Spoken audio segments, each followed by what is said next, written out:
Hello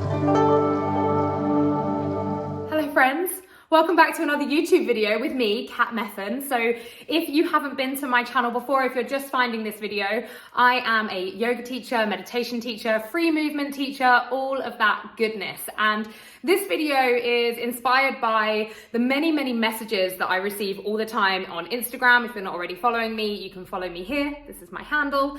And I'm always getting asked how to get into yoga. So what's the best way to kind of like get yourself into it, and with these kind of common misconceptions around needing to be flexible, needing to be very spiritual and all of this. So that's what we're going to talk about in this video. I'm going to give you my 5 top tips to get you into the practice. We're going to get straight on into it. So tip number 1 is all about different yoga styles. So I think very often we kind of just hear the phrase yoga, and yes, there are styles of yoga that are more popular. Ones when we go to kind of, a leisure center class or a class at the gym, you'll find it might be more of like a stretch-based class. Maybe it's more of a vinyasa flow. And they're 2 things that I definitely teach. But the most important thing is that we kind of go to a yoga class, and then if it's not instantly speaking to our soul, and if it's not instantly kind of the thing that we love and the thing we want, we kind of write off the umbrella of yoga as a whole, which we need to not do, because there are so many other styles that we can actually get into, and you may find that there's one for you and that there's a few that aren't for you, and that's for all of us, right? We all have different things that we're drawn to, not just in the practice of yoga, but in life, in sport, in all of these things. You'll have things that serve your soul on a deeper level. So just that tip would be to not get put off by just going to one class and maybe not enjoying it, but be open-minded to there being other styles. You've got kind of, your more powerful practices like rocket, power, dynamic, vinyasa flow, ashtanga, though very grounding, is still very intense on the body. But then you've got restorative, you've got yin, you've got, meditations, you've got yoga nidra, so many other beautiful ways of practicing. And then you have more of the intuitive based yoga practices like free movement and free flow and things like that. So that would be tip number 1. Tip number 2 is all about the length of time. So when we're trying to build anything into our routine, when we're trying to build anything into our daily lives or our weekly lives, we want to create a habit, we want to create a ritual. We have this preconceived idea that any form of exercise or any form of movement needs to be like at least 45 minutes or an hour. You see it on the timetable of your gym, your local leisure center, and you see that it's a 60-minute class. Now, really what we want to take out of the mind is that is the only way to practice, because ultimately we know logically that 5 minutes is better than no minutes at all. So the next time you're thinking about starting a practice, really just kind of strip it back, and just rather than say, I'm going to do an hour of yoga today, tell yourself that you're just going to do 10 minutes of yoga on that day. And 10-15 minutes is a beautiful way to get into the practice. I've been doing yoga for, I think, something like 13 years. And some of my favorite practices that I do just in my studio here at home are just kind of 15-minute free flow practices with maybe a 5-minute meditation. So it doesn't need to be that every single time we step onto our yoga mat, we're having to spend 60 to 90 minutes there. It's not really possible with the lives that we live. And for some people, yes, that is the time that they carve out for themselves, and that's amazing. But that might not be for you, and that's absolutely okay. Just because you're not doing an hour of yoga every day does not mean that you can't do yoga. So that's really important. So tip number 3 is to maybe find an online teacher or an online guide like myself who can help you with a practice at home. It can be very daunting to go straight away to a class, a group class where you're in public. A lot of the time there isn't time taken to really kind of break down the movements, and you find yourself in a flow and you're looking around and you're kind of trying to see and figure out what the teacher means when, he or she says something in Sanskrit, and you're kind of looking around to understand what that's meant to look like. So joining a platform, as an example, like my platform, the Soul Sanctuary, gives you those movement breakdowns separate to your actual practice, which is really, really important.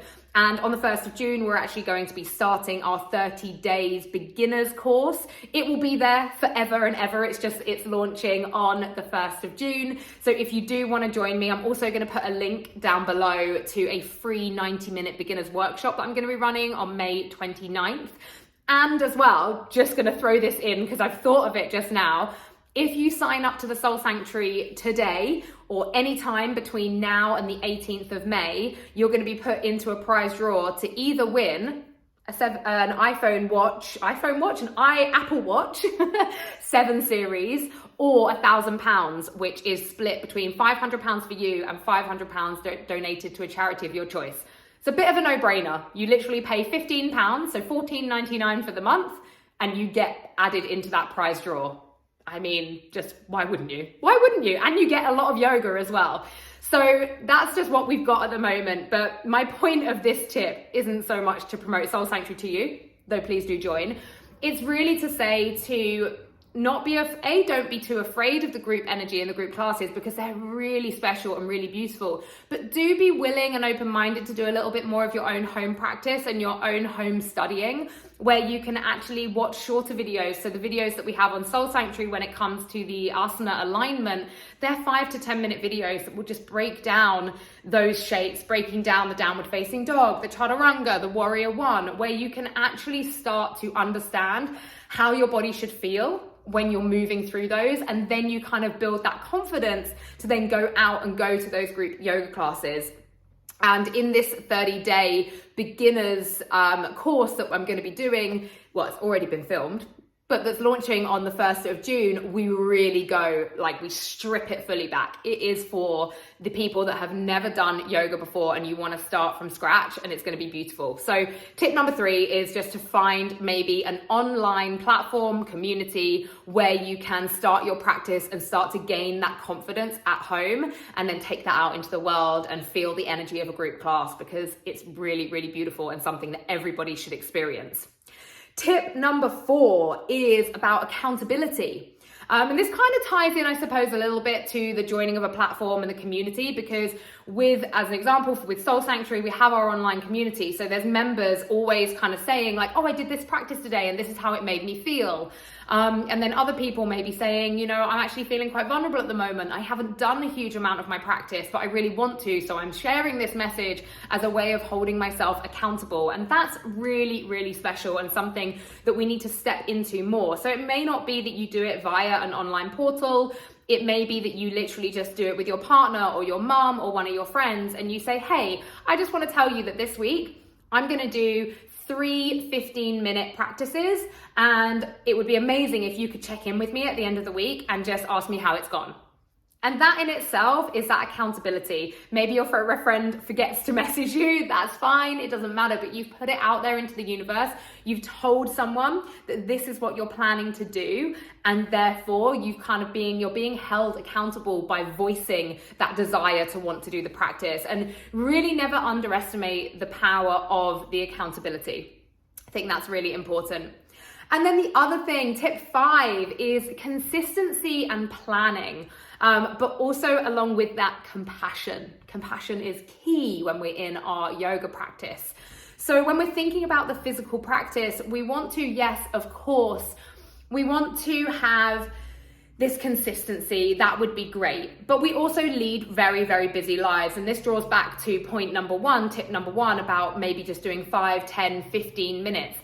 But rather than thinking, okay, I'm going to do a 90-minute practice and then not do anything for another month, think about how you can change that and make it a bit more consistent. So maybe for you, you decide that actually one 20-minute practice a week, so one 20-minute practice every Sunday morning, that's what you're going to do. And you almost plan it out. Like, I sometimes put my practice time in my diary with a little alert that's got like 5 minutes before I'm due to go have my practice. It just says in my calendar, like me time or like yoga time or whatever it is. And by planning it out and having that consistency, you slowly start to develop it into a little bit more of a habit. It starts to feel a little bit more natural to you, and you start to understand a lot more about really what the practice is. You know, a lot of you watching this video may be thinking, oh, I need to do yoga because, and your because might be something like, I need to get strong, I need to get flexible, I need to be more mobile, I need to be calmer. All of these things are valid. There's no right or wrong as to why you come to the practice of yoga. But what is important is that when we're on that journey, we start to understand a deeper meaning of the word. We're looking at it from the 8 limbs, not just the 3rd limb, which is the asana practice, which is what we do on our yoga mats. So they would be my 5 tips for you to get into your yoga practice. So I'm going to quickly summarize those. So tip number 1 was all about duration. Don't be too hard on yourself. Be compassionate. 5, 10, 15 minutes. It does not need to be a 90-minute practice. Oh, actually, tip number 1 was the yoga styles, wasn't it? Oh dear. Tip number 1, let's do that again. Tip number 1 was the different styles. So if you've done yoga before and you didn't think it was for you, don't write it off completely. You want to find the style that's for you, but also something I didn't mention, but the teacher that's for you. You want to find an energy that you feel drawn to. You want to have an energy in your life that you want to spend time with, be that online or in person. Tip number 2 was the duration. So we've already been over that one, but be compassionate with it. It doesn't need to be a 60 or a 90-minute practice.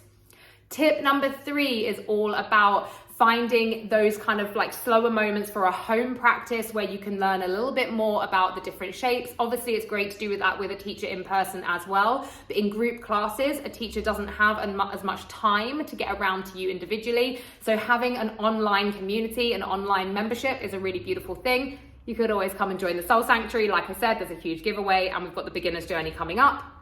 Tip number 4, accountability. Tell someone about it. Tip number 5, schedule it.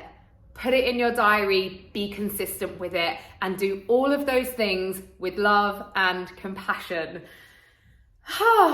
That's it. I wanted to make this video short and sweet. I didn't want it to be a long-winded thing, but I really hope that that's given you just a little bit of an insight into how you can get into your practice. I will finish by reminding you that there is a 90-minute free beginners workshop happening on May 29th.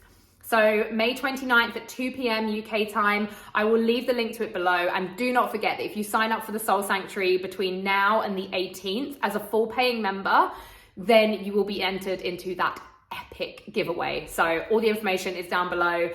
I look forward to seeing you and for you being part of the family. And I just look forward to you going on your yoga journey, whether that's with me or another teacher elsewhere in the world. I think it's a beautiful practice that everybody deserves to have in their life. So thank you so much for watching, and I will look forward to practicing or seeing you very soon. Bye-bye.